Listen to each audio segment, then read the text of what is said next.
네. 지식의 기쁨. 과학의 눈으로 보는 그리스 신화. 벌써 5번째 마지막 날이 됐습니다. 카오스에서 시작해서 코스모스 시로 넘어왔죠. 티탄족에서 올림포스 쪽으로 또 권력은 넘어왔습니다. 그러다가 결국엔 인간의 시대까지 왔거든요. 인간의 시대가 온 다음부터 우리는 더 궁금증이 많아졌고 우리가 할 얘기는 더 많아졌습니다. 뭔가 신들은, 불로장생의 신들은 우리와는 거리가 먼 상대인 것 같습니다. 그들이 번개를 치든 뭐 그들이 황금마차를 타고 다니든 그건 이야기일 뿐이지 나의 삶과는 확실히 다르죠. 그런데 다이달로스가 오면서 이제 나의 문제로 닥치게 되었습니다. 어제 다룬 이야기가 다이달로스 이야기로 끝났는데요. 오늘의 이야기도 다이달로스로 시작합니다. 추락하는 것은 날개가 있다. 뭐 소설 제목에도 나오고 동양책에서 많이 이야기하는 겁니다. 추락하는 것은 날개가 있다 얘기할 때 우리는 많은 경우에 추락에 초점을 맞춥니다. 아, 높이 올라다 떨어졌네.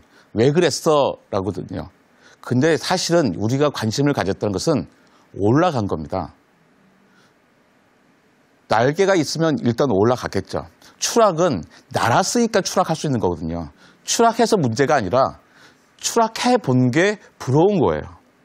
물론 추락을 안 하면 더 좋겠지만 시도를 안 해보면 실패를 하지도 못하는 거잖아요.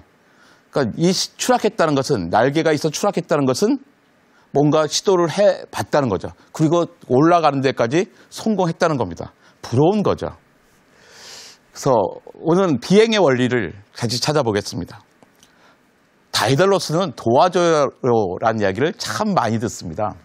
파시파에가 다이달로스 도와줘요 그러면 네 여기 있습니다 황소요 하고 만들어줬죠. 또 미너스가 다이달로스 도와주시오 그러면 여기 있습니다 라비린토스입니다 하고 도와줍니다. 아드리아드네가 또 도와주세요 그럼 어떻게 합니까?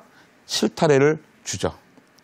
다이달로스는 자신의 지혜만 믿고 누군가 원한다면 다 주었습니다. 이게 옳은 일일 수도 있고 옳지 않은 일일 수도 있어요. 또 그 다음에 어떻게 여파가 있을지는 따져보지 않고 가장 중요한 건 자기의 재주였습니다. 나는 할 수 있는 건 다 하고 싶다는 거였죠. 그게 사실은 쉽지가 않습니다. 자, 다이달로스가 이것저것 다 들여다 주다 보니까 미노스가 화가 나게 됩니다. 결국에 다이달로스 내가 재주가 많아서 많이 썼는데 결국 이 친구 때문에 우리 가정은 풍비박산이 나버린 거죠. 화가 나요. 그래서 결국 자신이 만든 라비린토스에 가둬버립니다. 자기가 만든 미궁인데 빠져나오지 못하겠습니까? 얼마든지 빠져나오죠. 한쪽 손만 대고 쭉 다녀도 나오는 거 알고 있습니다. 왕도 바보가 아닙니다. 그래서 엠바고를 때립니다. 엠바고 그러면 우리는 신문에서 보도 아주 마땅하게 막고 있는 거잖아요. 사실은 항구를 막았던 뜻입니다. 그러니까 자기 라비린토스에 빠져나온 다음에도 도시를 탈출하려면 항구로 가서 배를 타고 나가야 되잖아요. 근데 다이달로스를 갖다 놓고선 항구를 봉쇄해버렸어요. 그러니까 아무도 들어가지도 못하고 나오지도 못하게 되는 거죠. 그러니까 자기는 이 미궁을 걸어서 나오는 거는 아무런 의미가 없게 됐습니다. 방법은 뭐가 있을까요? 날아서 가는 거죠. 새처럼 날아가는 게 가장 간단한 방법입니다. 근데 날아가려면 우리가 날 수가 없잖아요. 하지만 다이달로스는 할 수 있죠. 다이달로스는 뭐든지 다 할 수 있는 사람이거든요. 그래서 자기 아들 이카로스와 함께 갇혀져 있는데 거기에 있는 밀랍과 새들의 깃털을 가지고선 날개를 만듭니다. 날개를 만들어서 이제 하늘을 날아가겠다는 거예요. 그냥 과연 깃털을 가지고 날 수 있을까를 우리는 고민하게 되죠. 우리 깃털 그러면 새를 생각하지만 요즘 어린이들한테 깃털 그럼 뭐가 생각나? 그러면 공룡이 떠오른다고 합니다. 1996년이었습니다. 공룡 화석을 봤는데 깃털이 보이는 거예요. 털이 보이는 거예요. 머리끝에서 목까지 그 꼬리까지 털이 있습니다. 꼬리는 위아래가 다 있는 거예요. 처음에 의심스러웠어요. 아니 어떻게 공룡한테 털이 있는 거야? 우리 공룡은 이렇게 뭐 악어나 뱀처럼 비늘이 있을 거라 생각했거든요. 근데 뭐 명백하게 털이잖아요. 그러면서 이런 식의 뭐 알록달은 꼬리가 있는 공룡으로 복원하기도 합니다.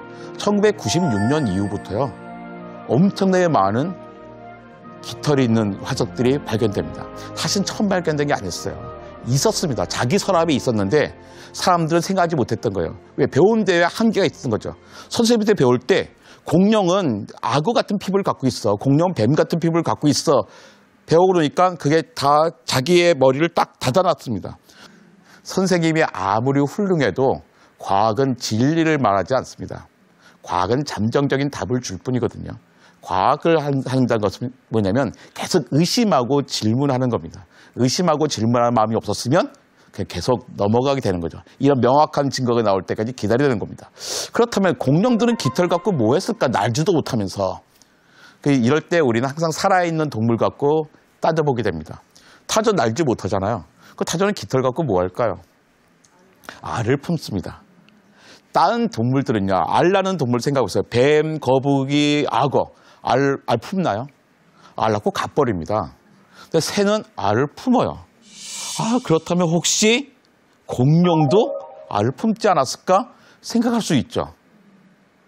일단 생각을 하거나 상상을 하거나 하면 그런 화석이 보입니다. 포시타코사우루스라고 하는 공룡 둥지 화석이에요. 알이 아니라 새끼들이 있습니다. 거기에 어미도 있잖아요. 아마 어미가 새끼들에게 먹을 걸 갖다 줬나 봐요. 그런데 갑자기 산사태가 나면서 다 갇혀버렸나 봅니다. 이 화석은 뭐냐면 공룡은 새끼를 키웠다는 게 명백한 증거예요. 그렇지 않아서 어떻게 됐을까요? 알에서 태어난 새끼들은 각자 자기 살 길을 찾아갔을 겁니다. 지금 알 낳는 동물들 가운데 알을 품고 새끼를 키우는 동물이 뭐가 있죠? 새가 그렇잖아요. 공룡은 새처럼 알을 품고 새끼를 키웠어요. 아, 그렇다면 공룡과 새는 비슷한 점이 많겠는데 라고 생각할 수 있죠. 그러니까 새들은 날개를 가지고 나는 거 말고 또 뭐 하죠? 어때? 네? 체온 유지. 아, 중요한 거죠. 얘들도 마찬가지로 체온을 유지할 건 생각합니다. 또 하나가 이런 거예요. 공작새가 저 날개를 갖고 뭐합니까? 저 날개는요, 하늘을 나는데 하나도 소용이 없는 날개입니다. 무겁기만 하고요. 나름대로 방해가 돼요. 사는데 손해입니다. 너무나 화려해서 포식자의 눈에 잘 띄어요.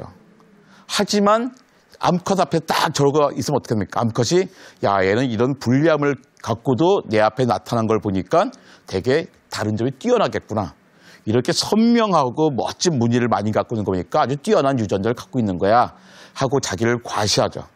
그러니까 새들이 많은 경우에 날개의 깃털을 가지고선 짝짓기 할 때 자기 구애 활동하는 데 쓰거든요. 그렇다면 혹시 새들, 공룡들도 그러지 않았을까 생각할 수 있겠죠. 그래서 이런 식의 많이 상상합니다. 아, 공룡들도 이렇게 화려하게 보여주면 새들은 어떻게 해요?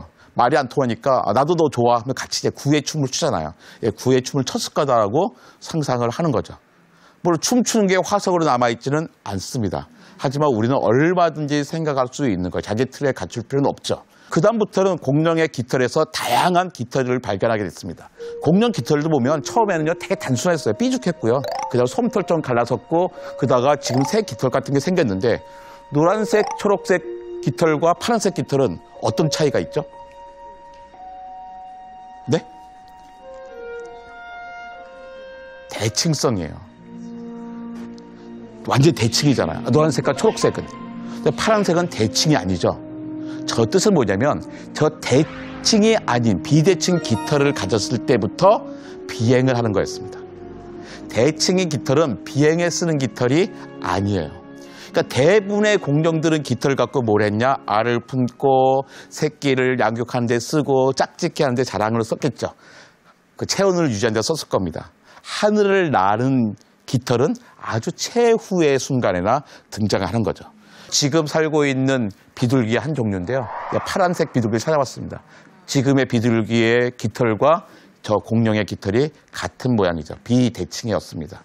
다이달로스도 당연히 하늘을 날아다니다가 떨어뜨린 새의 깃털을 붙여서 밀랍으로 붙여서 날개를 만들었으니까 더 비대칭형 깃털을 가지고 했을 겁니다. 그래서 새들을 보면요. 저 비대칭일 때만 밑으로 내려칠 때 우리 뜨잖아요. 근데 똑같이 위로 올려치면 못 올라가잖아요. 내려칠 때는 바람을 밑으로 밀고 올라갈 때는 바람이 쑥 새 나가야 부담 없이 올릴 수가 있죠. 그 다음에 또 내려치고 쑥 바람이 통하고 이런 식으로 비행을 하게 됩니다.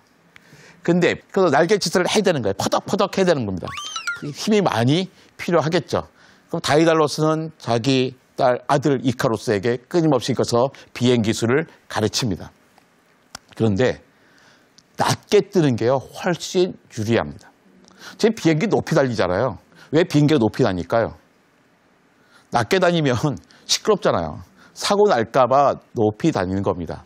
그래서 아주 높이 가면 또 다른 장점이 저항이 적어져서 기름이 조금 먹기도 하겠죠. 근데 바짝 붙어서 달리면 지면 효과라는 게 있어서 밑에서 받쳐주는 힘들이 있어요.